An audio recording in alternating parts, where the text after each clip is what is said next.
FL Studio. You recording? Yep. Hold on. It's going. We're recording. One of them. Alright, so we'll just do the questions and we'll just do them one at a time. We'll edit Griffin out. Right. And then just shoot some B-roll shit. Brawl. Brawl. We'll shoot some brawl. Do you want to do one question at a time? Yeah. Okay. You can even use the clapper in between each question if you want. Nah, alright. You know? What did I do with it? Oh, here it is. Question 1. Question 1. Did it break? Yeah, of course it did. I came unscrewed. You can go ahead, because we can edit that out. Alright, okay. Is there a moment from your childhood where you saw something that blew your mind and started you down your artistic path? Probably several thousand things that blew my mind. Like every time I walked into a video store and saw the horror and sci-fi section of the VHS covers, and my father used to get Heavy Metal magazine, reading like Richard Corbin's stuff and Bernie Wrightson, and I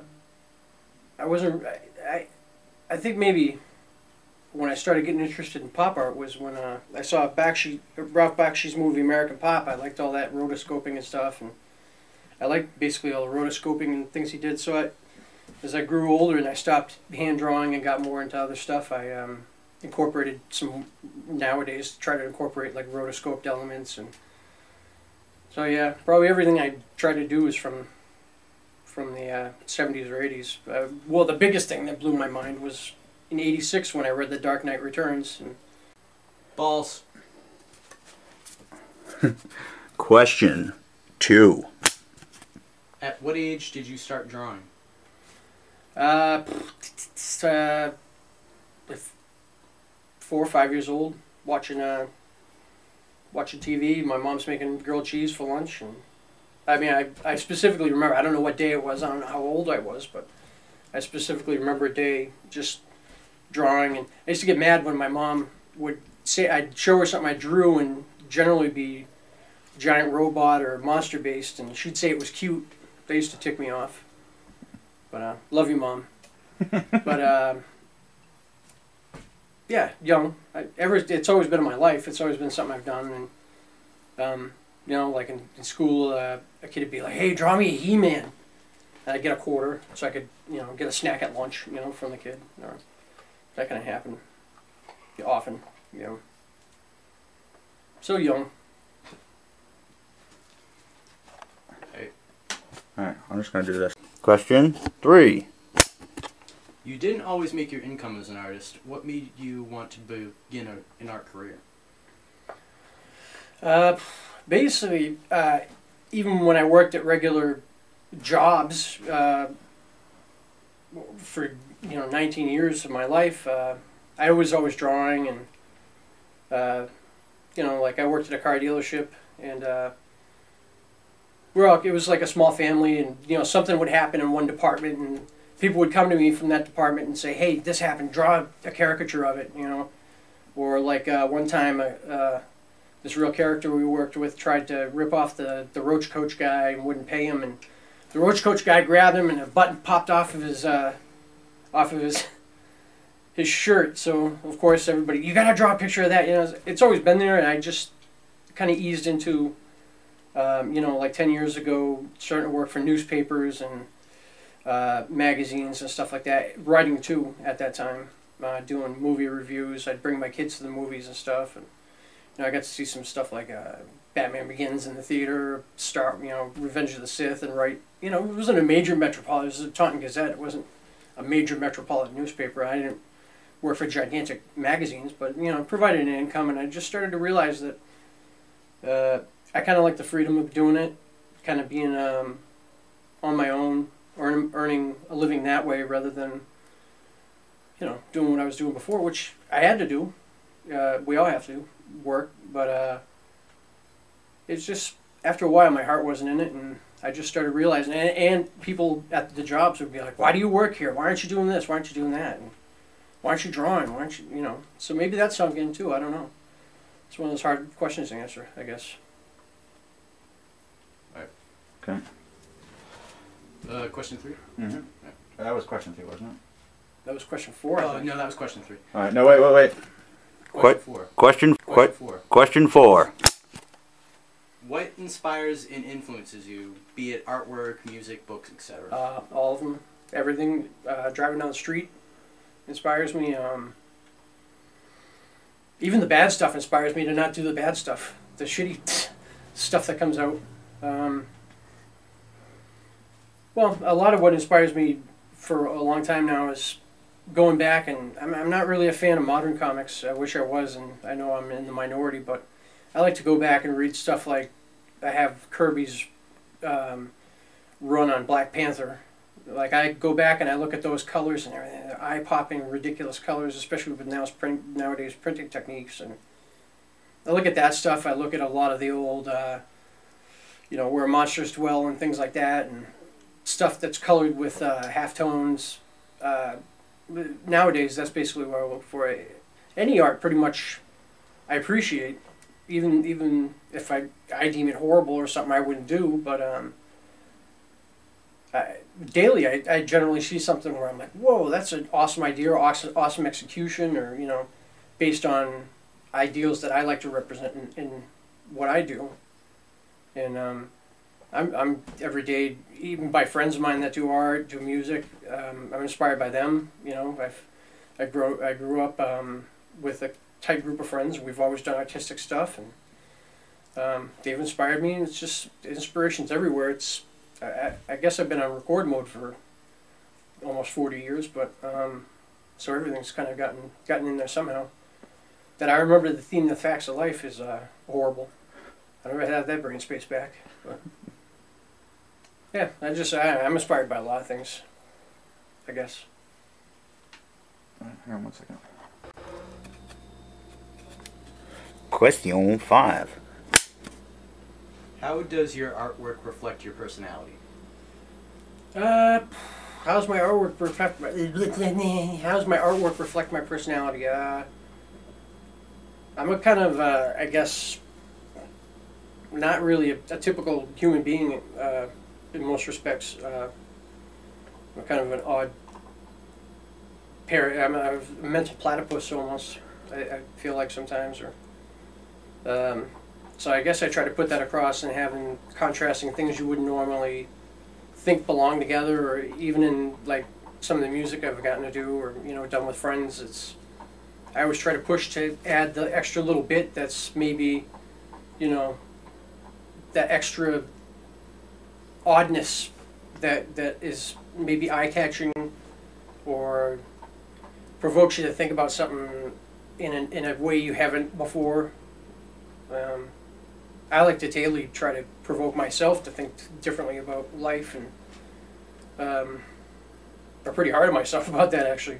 Trying to rethink how I think about things daily and my attitudes towards things and people, and I just try to put that across. Like, you'll see over time the different modes of work I get into. It's almost like in a wave, because of influences that I'm kind of immersing myself in at the time, or things that are happening, or just basically the discipline of trying to get better at something. I kind of will do things in drips and drabs. Like, oh, I'm answering this horribly. But I'll just try to do things like to pair up things that don't naturally belong, but because they're polar opposites, they belong because they're the opposite of each other. They're the perfect opposites that maybe may not make sense. And I just like to maybe jar people's and myself thinking about things a little bit, you know, mix it up a little. Yeah, we'll have to edit the shit out of that one. No, whatever. What are we on? 6? Yep. Question 6. Without giving away too much of your thought process, are there any strict guidelines you follow when it comes to art? Guidelines? Well, I think anytime you create anything, it's just me, or I don't know, I can't speak for anybody else, but when I try to create something, the rules might already be set up in my head for how I'm going to approach something, but definitely along the way, even if you're just kind of messing with an idea that's not fully formed, along the way rules will kind of become apparent, and just based on past experience, and also with me based on maybe I'm using a kind of older technique they would have used, or an old like layout type, or things like that. I try to adhere to those, you know, like grindhouse posters from the 70s, or even beyond that, sleaze posters from the 70s, which were basically, you know, a one-color poster with a black and white picture, you know. It's got its own rules. So if I'm trying to do something that's oriented like a sleaze poster, I would do it probably not a lot of colors and a black and white picture, you know, and I might put my own elements in there to kind of mix it up, you know, but I think anytime you create something, you have to, if you care about it, and you're not just doing it blindly, you know, without any thought behind it, you kind of, these rules become apparent to you, and you kind of have to stick to them, or, you know, you don't really get anything vital out of it yourself, or create anything, I don't think, you know, because I've done that before, you know, I've done things where I was just monkeying around, and it looks like monkeying around, there's no thought behind it and stuff, so. I like to set up rules and follow them, even though it might be a twisted logic, maybe other people don't understand, or I don't know. I'm sure every artist feels that way, you know. But yeah, definitely you have to follow rules if you want to create something, even if they're self-imposed rules, you know. Question 7. Question 7. You've worked for a lot of publications and websites and different odd jobs. Where can people see your work? Well, online, obviously. Online's been the biggest leveling field there's been in, I don't know, maybe ever, for the exchange of ideas, for people being able to stand up and say something that they would have said before, but they would have said it to crickets, you know. Nobody was paying attention before 1994 when the internet started, you know, blowing up, and there were avenues set up then that a guy like me never would have been able to attain, or get to those avenues and make relationships with people that afford me other work and things like that. Those didn't exist. So definitely number one, the internet's been the one place you can see a lot of my stuff. Even when I'm not working doing a gig, or you know, a paid job, or I'm doing something. Just like last Halloween, I did 30 days of Halloween, a poster a day. For 30 days, I did it. I stuck to it, and I just did it. I did it for no other reason other than I thought it was fun and cool to do, you know. So the internet's chock full of my stuff, but there are other places like, you know, just magazines I pop up in. Black Clock, which is out of Cal Arts, was cool enough to basically have a whole issue devoted to alternate universe posters and movies and films. They had a whole alternate timelines and stuff written out, and it was just basically based off the kernel of an idea I had, and you know, just things like that pop up. So you can see my work, you know, a lot of different print resources and stuff. Did a kid's book years ago before I really started getting into poster art and stuff, and although I used a lot of the same techniques and things, the kids' book's still available. I mean, there's a bunch of stuff out there. I've really not stopped since I really starting 10 years ago. So, but definitely the internet, I'd say number one. I mean, it's just, I try to flood it, you know. I try to flood it every day, like the Churlet. Hang on one second. 8. Can people buy your work, and where? Again, online. Yeah, my work's widely available, you know, online from me and my site. But I recently paired up with a company called Waltz360.com, which is, they have a a unique product. It's they're posters, but they're made out of this super polymer that, you know, it's the same stuff Venom's made out of or something. It's got tiny hooks on the back. It's indestructible material and it sticks right on your wall. So they've recently opened up a little online gallery of my work that's available to giant sizes, and they picked a lot of hand drawn poster work and stuff that I've done rather than photo based and stuff like that. There's a place to get it. Some stuff. It's just you don't have to root very far online to see, you know, where you can get stuff that I've done. But I try to, you know, am trying to be more proactive at doing things like going to conventions. Like we have Comic-Con coming up. The website Sock Talk is sponsoring me a table with. They're sharing a table with me. All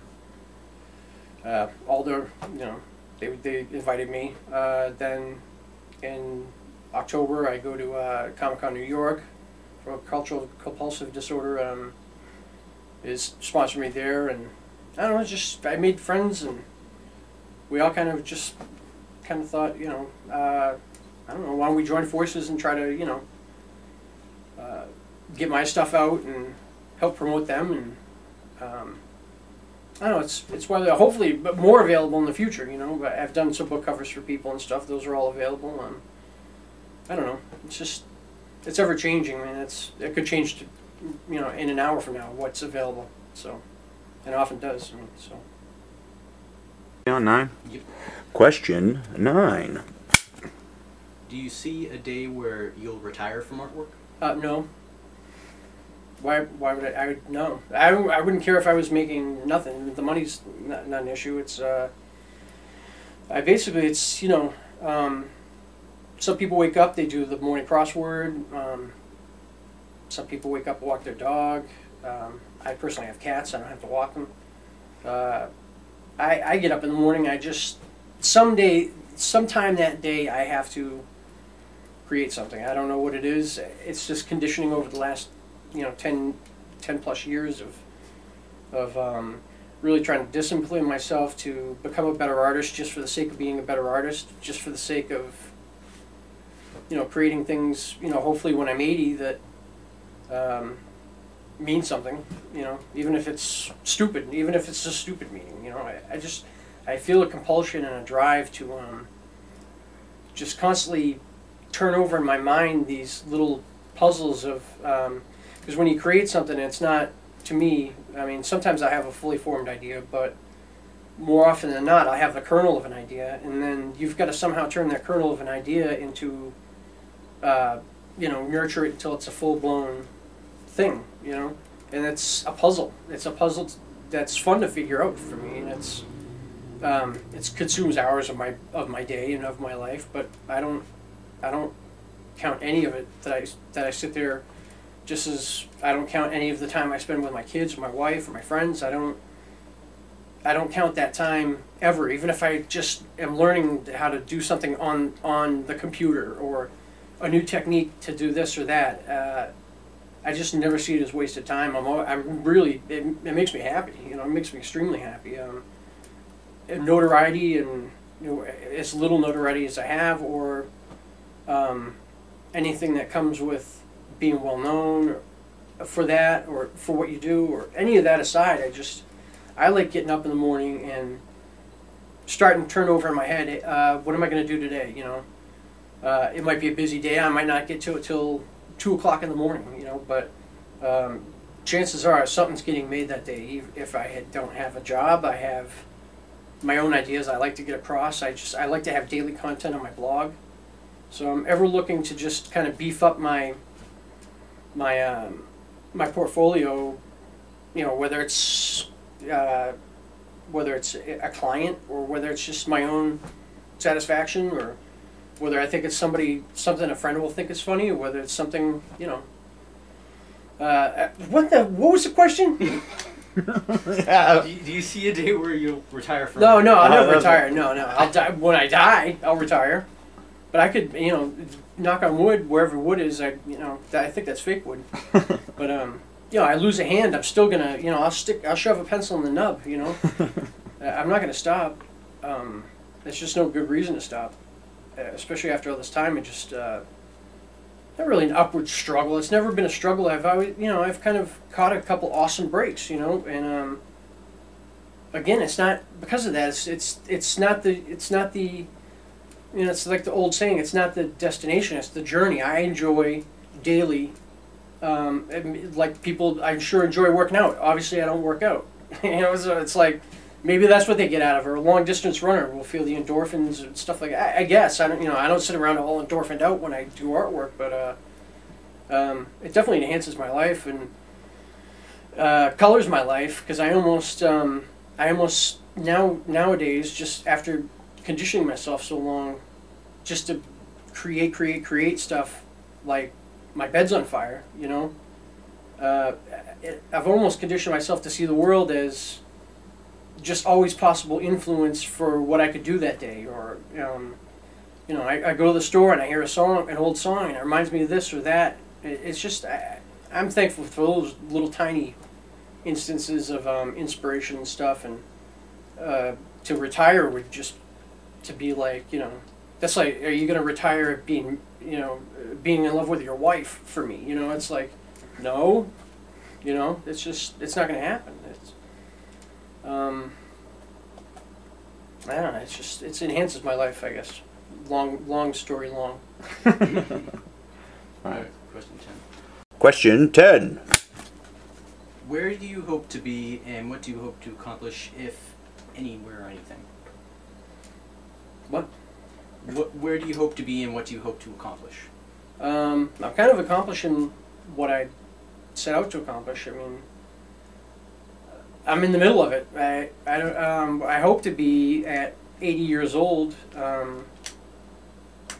doing pictures for my grandkids, or you know, drawing caricatures of them, and you know, Grandpa, draw me, like how my kids were. My kids were, you know. They were a huge influence on me getting into artwork as much as I did because I would draw with them all the time, and they're both artists, you know.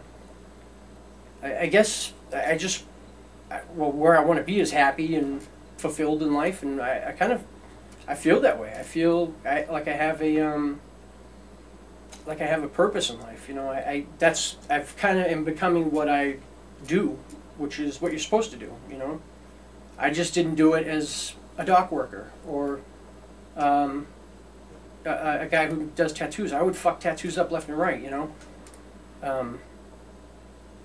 I could draw it on a paper for you to go get one, but it would look like a freaking roadmap if I sat down and tattoo you. It's just, I don't know.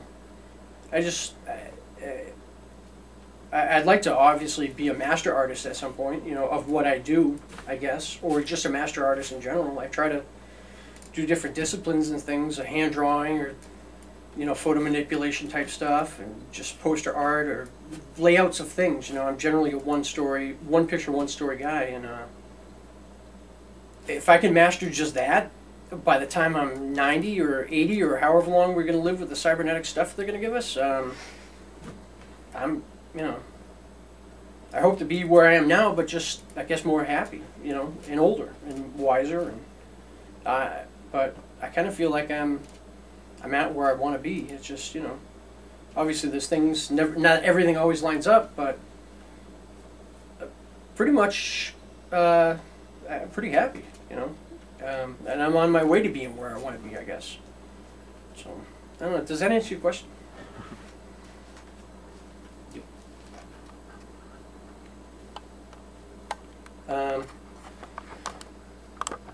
What do I want? We should follow it up with one last question, like an ender question. Any last words? Yeah, any last words? Like an any last words one? Yeah. We do that. Let me just change the shot a little bit. This one's just going to be a close-up of your face. Yeah. The last one. I got It's it. going to be like that Dirk Diggler movie. Yeah. That She's got the touch. Yeah. Ding, ding. Where he's like, you know, it's like Napoleon. Okay, whenever. Whips off his glasses. Last question. Chink, chink, chink, chink. Any last words? my last words would be, look at my stuff, enjoy it. Hopefully, you enjoy it. You know, 1% or 1% says has said about certain things I did. You know, in the past years, they're very tiny. Said it sucks, but hey, you know what? I learned from them too. You know, because you know, obviously, if 1% of 1% says you know what I do sucks, maybe a part of my brain's got to be like, well, they don't get it, but also another part of my brain's like, well, maybe there's some, maybe I could tighten up my skills. I don't know, but I guess my last words would be just try to do what you love in life. Appreciate the people around you that help you. You know, everybody does it with help. You know, I don't think enough people give everybody else credit for the help that they get. Like this thing being shot right here. You know. And just, you know, try to chill out. You know, I try to chill out. I had a horrible temper, but over the years, just, I think partially to do with my work and just the fact that I've kind of risen to an occasion that I set for myself that, you know, just try to be happy. You know, don't let shit bother you, and especially don't let money or what you're not doing right or you're not how far along you are, or that's all bullshit. You know, just try to do what you think is right and what makes you happy without infringing on other people, and just try to incorporate that into how you deal with everybody in your life. And that's what I do with the artwork. You know, I obviously do it because I like to make people happy, and I've seen that it makes people, you know, happy. I'm not saying they're you know, wah, you know, but you know, they have nice things to say, which is cool, you know, and they see that there's thought behind it. I guess just try to, I try to be like that. I don't know, kids, just try to live your dreams. Hey, we want to do the slow one? I can do it right now. Oh, you got to pan in on me though. Yeah, I don't know how to pan fucking slow with that thing. Oh, you could do it digitally though. In Vegas. Yeah. So You want to try it like that? Hang on, I'll try it both ways. All right.